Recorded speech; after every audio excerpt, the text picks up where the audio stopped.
High high high, কেমন আছো তোমরা? আশা করছি সবাই খুব ভালো আছো, আমিও খুব ভালো আছি। আবার একটি নতুন ব্লগ নিয়ে চলে এসেছি।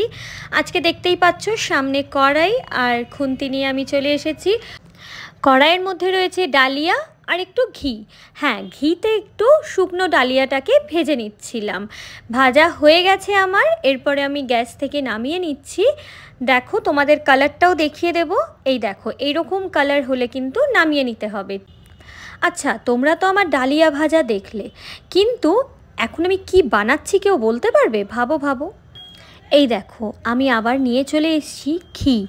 বাড়িতে এই ছোট্ট এখন কৌটোটাই ছিল, তাই এই পুচকি কৌটোটাকে দিয়ে কাজে লাগাচ্ছি, যদিও আমার একদম অল্প ঘি প্রয়োজন।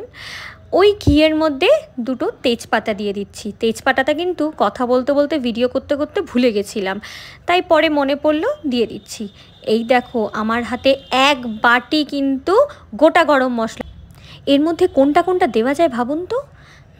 মনে পড়েছে, দেখি খুঁজি একটু তো। এই যে পেয়ে গেছি, এটাকে কি বলে সবাই জানে, মজা করছি। লবঙ্গ আর আর আর আর এই যে গোলমরিচ, গোটা গোলমরিচ। হ্যাঁ, লং আর গোটা গোলমরিচ আমরা দিয়ে দেব। বেশি না, 4-5টা করেই দিয়ে দেব। এই দেখো, তোমাদের দেখিয়েও দিলাম আর কড়াইতে ঢেলেও দিলাম। আরও কয়েকটা একটু বেছে বেছে লংও দিয়ে দিলাম। এরপরে দেখো আমার হাতে মশলার কৌটো। দেখো, এতগুলো মশলা সব ধরে দিয়ে দেবো। না না না না না, একদমই ভুল। আমি এখানে দেব গোটা জিরে। উঠছেই না, এতবার করে ওঠাতে চেষ্টা করছি। আর যখনই ভিডিও বানাতে বসি না, তখনই এই সবগুলো হয়। চামচে জিরে উঠবে না, কখনো এটা বেশি পড়ে যাবে। যাই হোক, এরপরে গোটা জিরের পরে আমি একটু হিং দিয়ে দেব। তারপরে দিয়ে দেব কালো সর্ষে। এটা দিলে কিন্তু দারুণ লাগে।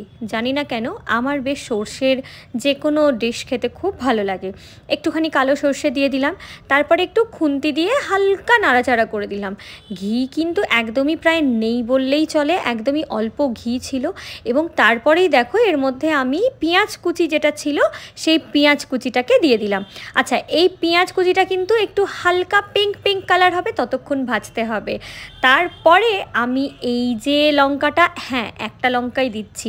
লঙ্কা কাটা স্টাইল দেখো, কাঁচি দিয়ে ক্যাচ ক্যাচ করে কেটে দিচ্ছি। তোমরা কিভাবে কাটো? তোমরাও এইভাবে কাটো তাড়াতাড়ির সময়তে? আমার খুব তাড়াতাড়ি ছিল, তাই কাঁচি দিয়েই কেটে দিলাম। এরপরে এই দেও, একটা শুকনো লঙ্কাও দিয়ে দেবো। আচ্ছা, বাচ্চারা যদি খায় একদম দেবে না কিন্তু, আমরা বড়রা খাচ্ছি, তাই এই শুকনো লঙ্কাটা একটা দিয়ে দিচ্ছি। শুকনো লঙ্কার ওপরের ডান্টিটা অবশ্যই ছিঁড়ে নেবে, সবাই জানো, তাও বলে দিলাম। এরপরে এটা কি বলো তো? হ্যাঁ, আদা রসুনের পেস্ট। একদম অল্প করে আমরা আদা রসুনের পেস্টটাও দিয়ে দেব। এরপরেই এই যে নিয়ে চলে এসেছি লাল লাল টমেটো কুচি, একদম ছোট্ট ছোট্ট টমেটোটাকে কেটে নিয়ে সেটাকেও আমরা দিয়ে দিলাম। এবারে যেখানে টমেটো কুচি দেব, সেখানে তো অল্প নুন দিতেই হবে, তাই নুনটাও নিয়ে চলে এসেছি। একটু বেশি করে দিয়ে দিই, কি বলো তোমরা? তাহলে আর বারবার আমাকে কেউ রান্না করতে বলবে না। না না, তোমরা এই বুদ্ধি কিন্তু অ্যাপ্লাই করো না, জাস্ট মজা করার জন্য আমি একটু বললাম।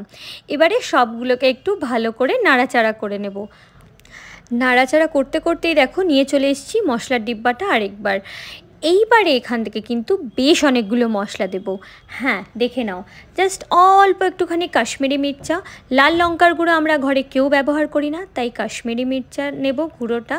আর তার সাথে নিয়ে নেব জিরে গুঁড়ো অল্প, আর ধনে গুঁড়ো অল্প। যেহেতু ডালিয়াটা খুবই কম, তোমরা সবাই দেখেছো।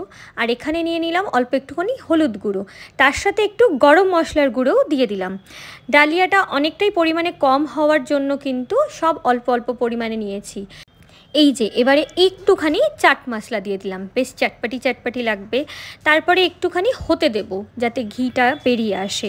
ঘরে খুব বেশি ভেজিটেবলস ছিল না, কারণ হঠাৎ করে বলা হয়েছে এটা বানাতে হবে, তাই ক্যাপসিকাম, বিনস আর গাজর, এই তিনটে দিয়েই কিন্তু আপাতত কাজ চালাচ্ছি। তোমরা অনেক কিছু যেটা শীতকালের ভেজিটেবল, সেগুলো অ্যাড করতে পারো। আমার ঘরে আপাতত এটাই ছিল, তাই এটাই আমি অ্যাড করে দিলাম। একটু করে ছোট্ট ছোট্ট টুকরো করে কেটে রেখে দিয়েছিলাম, এবং ভালো করে সব মিশ্রণটা একেবারে মিশিয়ে দিলাম। এরপরে আমি কিন্তু একটু বলে দিই, মুগ ডালটা আমি আলাদা করে খালি কড়াইতে ভেজে রেখেছিলাম, সেই মুগ ডালটাও দিয়ে দিলাম। মুগ ডালটা ভালো করে মিশিয়ে নিচ্ছি আমি। আগের যে মিশ্রণটা ছিল সেই মিশ্রণটার সাথে। এরপরে যে ডালিয়াটা ঘিয়ে ভেজেছিলাম সেই ডালিয়াটাও পুরোটা দিয়ে দিলাম। সেই ডালিয়াটা, মুগ ডালটা, সমস্ত সবজি এবং যে আদা রসুন পেস্ট, পেঁয়াজ যা ছিল সবটা একসঙ্গে কড়াইতে ভালো করে মিশিয়ে নিচ্ছি। আহা, এখনই আমি দারুণ গন্ধ পাচ্ছি। এগুলো না শুধু ভিডিওর জন্য করা, বিশ্বাস করুন এখন দারুণ গন্ধ পাওয়া যায় না। এরপরে যে জলটা ঢালবো, হ্যাঁ এই যে দেখুন জল, এই জলটা যখন ঢেলে দেব তখন কিন্তু আসলেই দারুণ গন্ধটা পাওয়া যায়। যাই হোক, ভিডিওর জন্য তো একটু করতেই হয়। আচ্ছা, এখানে আমি দেখিয়েছি 1 গ্লাস জল, কিন্তু এখানে আমার প্রায় 4-5 গ্লাস জল লেগেছিল। 1 গ্লাস জলটা তো ভিডিওর জন্য দেখালাম, বাট যেহেতু ডালিয়াটা সেদ্ধ হতে একটু টাইম নেয় তাই জন্য 4-5 গ্লাস জল দিয়েছিলাম এবং এইভাবে ঢাকনাটা দিয়ে দিয়েছিলাম।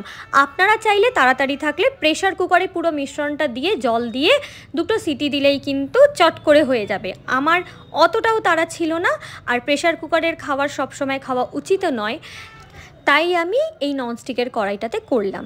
হ্যাঁ, এবারে কিন্তু দারুণ গন্ধ আসছে, এখনই আমি দেখাতে পারলাম না আপনাদের।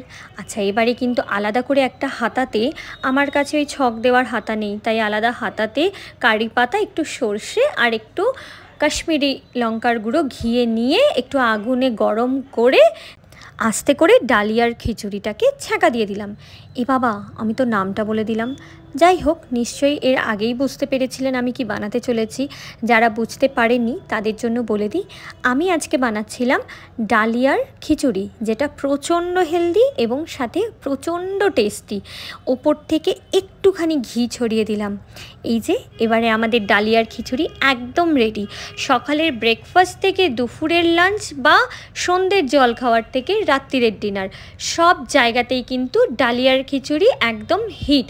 বাচ্চাদের জন্য একদম দুর্দান্ত একটা খাবার, আর বড়রা তো অবশ্যই খেতে পারবেন। এই ভিডিওটা ভালো লাগলে প্লিজ লাইক, শেয়ার, কমেন্ট করবেন। দেখা হচ্ছে নতুন একটি ভ্লগে।